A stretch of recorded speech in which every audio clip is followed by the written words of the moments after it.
Need something to do when everybody's out there enjoying Easter? Then I have some good news for you because Sony just added 2 classic games to PlayStation Plus, including the PlayStation 2 Kaiju fighting game War of the Monsters and the survival horror scarefest Alone in the Dark One-Eyed Jack's Revenge.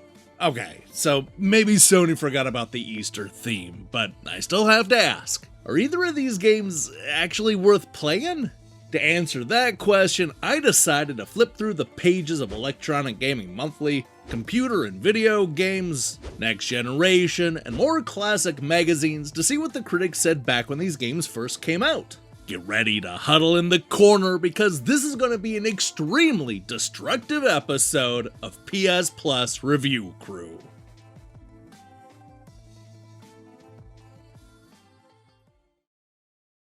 Come on. Yes.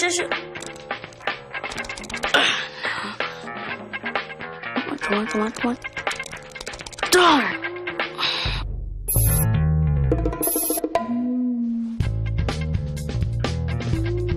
At ZDNet, we'll help you get more out of technology. Let's do this. Yes, ma'am. ZDNet.com, where technology takes you. Son, can I try that out? No. Years before Capcom introduced us to Jill, the master of unlocking, we saw Alone in the Dark laying down the groundwork for where the survival horror genre would go in the 1990s. While the series didn't have much of a console footprint at the time, iMotion was ready to take full advantage of the burgeoning horror trend by bringing Alone in the Dark 2 to both the PlayStation and the Saturn. Complete with improved texture mapping and brand new cinemas, these updated ports were released at what would seem like the perfect time, just a few months after PlayStation gamers got a taste of Resident Evil. They also decided to drop the Part 2 and add a subtitle, turning the game into either One-Eyed Jack's Revenge or Jack is Back, depending on where you lived. The critics fell in love with the original Resident Evil game, but were they as smitten with this renamed Alone in the Dark sequel? Let's find out. Now, despite this being a show about the PlayStation Plus, there really weren't that many English language magazines that reviewed the PlayStation version of Alone in the Dark 2. I don't know, perhaps it's because they had just come off of reviewing Resident Evil on the PlayStation, so they decided to throw a bone to the Saturn. Obviously, that's speculation, because all I know is that I have 7 reviews to talk about, and only one of them is about the PlayStation version. Let's start with Electronic Gaming Monthly, who gave the Saturn port a low score of 4.25 out of 10. Dan called the game a disaster and gave it a 3. Where should I start? It's extremely hard to control, the graphics are choppy, the movement is sluggish, aiming your weapons is a very difficult thing to do, the constantly changing viewing angles frustrated the hell out of me. You can tell that the different angles were used to impress the player with multiple views of the same locations, but it only makes the game more difficult to deal with. With all these cons going against the game, how can anybody have fun? Alone in the Dark was hard, and the sad thing is, I don't know if it was due to poor programming or the game design.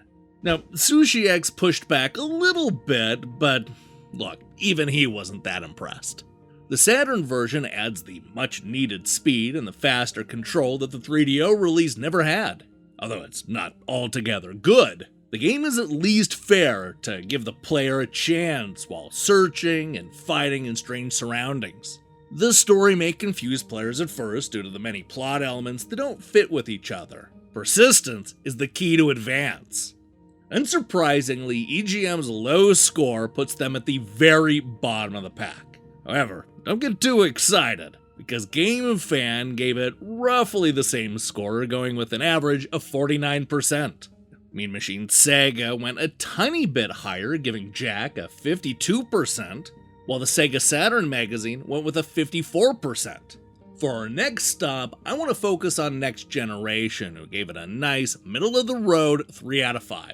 Alone in the Dark was the pioneer of using 3D characters on a 2D background, And for the Saturn version, the designers have made some attempts at updating the look by texture mapping the flat, shaded polygon models of the original. However, the net effect of this is to just call attention to how far recent efforts like Resident Evil have passed the series by. Alone in the Dark, however, still manages to hold up fairly well on its own. The game is huge, and the graphics, while relying on hand-drawn backgrounds instead of the latest trendy pre-rendered variety, still look good. Now, for what it's worth, there were magazines that genuinely enjoyed Alone in the Dark too. Sega Power, for example, went all the way up to an 88%. That's actually the highest score of any of the English language magazines at the time. Computer and Video Games gave it an 80%, which may not be the top score, but it is the one magazine to review the PlayStation version, so we have to highlight it, right? Rob Bright argued that my usual aversion to role-playing games has been considerably assuaged by Alone in the Dark. This is thanks in the most part to the inventive storyline and the visual excellence of the game. While the use of cinematic editing seems a bit confusing at first and may actually prove frustrating when you're fighting someone, it goes a long way to invoke the noiristic atmosphere of the game. Okay, so Resident Evil is going to make it look second best. But as far as RPGs go, Alone in the Dark offers some truly illuminating moments. Look, I can accept that somebody loves Alone in the Dark too on the PlayStation, but calling it a role-playing game, that's like GamePro calling Time Gal a point-and-click adventure. Alright, back to the game at hand. One-Eyed Jack's Revenge ended up averaging a so-so 61% across 7 different magazines. Just in case you're wondering, that's lower than Resident Evil. But I think you already knew that.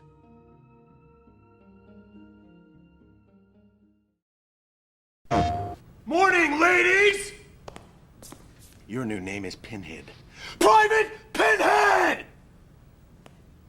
Look at the ears on this one. What are those? Satellite dishes? You better not be eyeballing me, boy.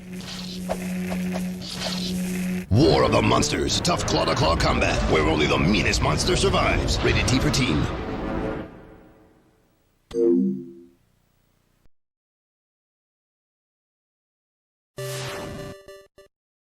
From the moment King Kong fought Godzilla in Ishiro Honda's classic 1962 Kaiju film, one thing was painfully clear.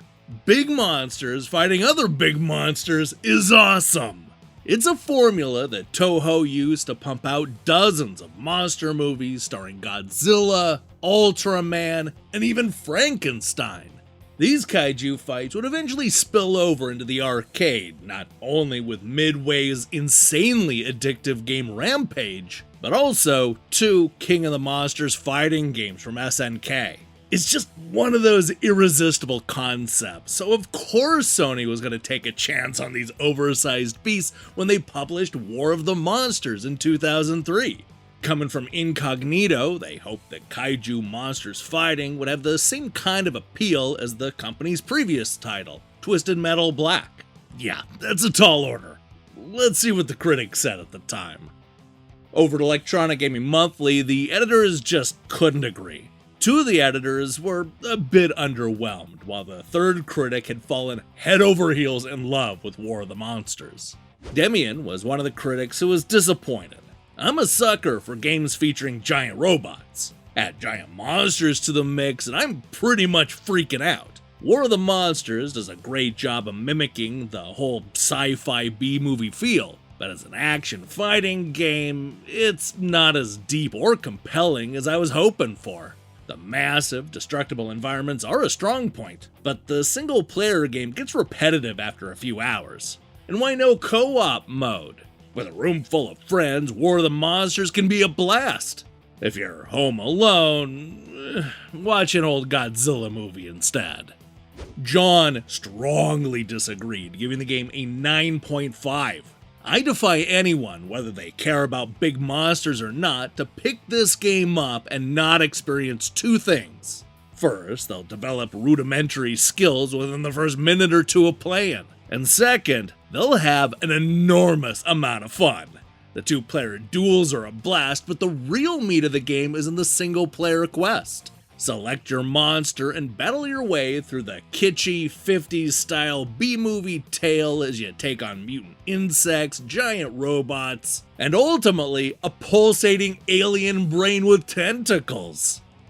If you think EGM 7.7 is bad, wait until you get a load of Game Informer's review. Going with a score of 6 out of 10, Chet did not hold back. War of the Monsters is more about appearance than substance and lacks almost any satisfying taste. The root of the problem is gameplay balance and enemy AI. Foremost, the unblockable attacks are just downright unfair. Furthermore, the lazy camera produces numerous blind spots throughout a battle, enough so that you constantly come to expect unavoidable attacks from out of nowhere. I particularly dislike getting thrown across the city by an enemy only to be pummeled by his projectile attack simply because the camera won't turn quickly enough. For most gamers, War of the Monsters will come off as a bit of a disappointment, hardly worth anything more than a rental. However, if you really love Destroy All Monsters Melee, you'll probably enjoy this title's ambition. Just don't expect it to be more enjoyable. Now that we've looked at the negative reviews, let's make our way back up the scale. GamePro ended up liking the game enough to give it a solid 4 out of 5. That's right in line with the 8.5 out of 10 that we saw from PSX Extreme. However, it's GMR who ended up giving War of the Monsters the highest score, a 9 out of 10. War of the Monsters earns its keep with an unbeatable War of the Worlds atmosphere and one of the most fun multiplayer games around. Could the game use some polish in the feature department? Yes, but don't let that stop you from trying out one of the most impressive brawlers ever made. Smash, brothers! Look, as a fighting game, I agree, War of the Monsters has some issues. There's a reason why this isn't one of the top games in the fighting tournament scene. That said, I've always had a real soft spot for this game. I like the tone and the monsters, and part of me wishes that Sony would give this series a second shot. I mean, take on the criticism and use today's technology to create something truly special. And this is a good time to do it too. Between Legendary's Monsterverse and the success of Godzilla -1, Kaijus are hot again. Now is your chance, Sony. Give the people what they want. This movie stinks! This is the dumbest thing I've ever seen! Come on! That's a guy in a rubber suit! Look! My mom can make a better movie than that! Shut up! Are you talking to me? I'm not gonna shut up! You shut up! War of the Monsters. Tough claw-to-claw combat, where only the meanest monster survives. Rated T for teen.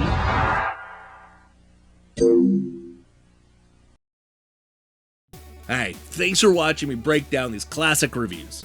If you liked what you saw here, then you should know that we post episodes just like this one every time classic games get added to modern consoles. Hell, we just posted an episode earlier this week looking at Taito's remastered full-motion video games. You know what to do, give that a watch. Now, here's the question I have for you. What is the best Kaiju game? New, old, licensed or not? Let me see your picks in the comments below. In other news, we're going to be back next week with a review of Indiana Jones on the PlayStation 5. While you wait for that, I strongly recommend you click that subscribe button and support what we're doing here. Until then.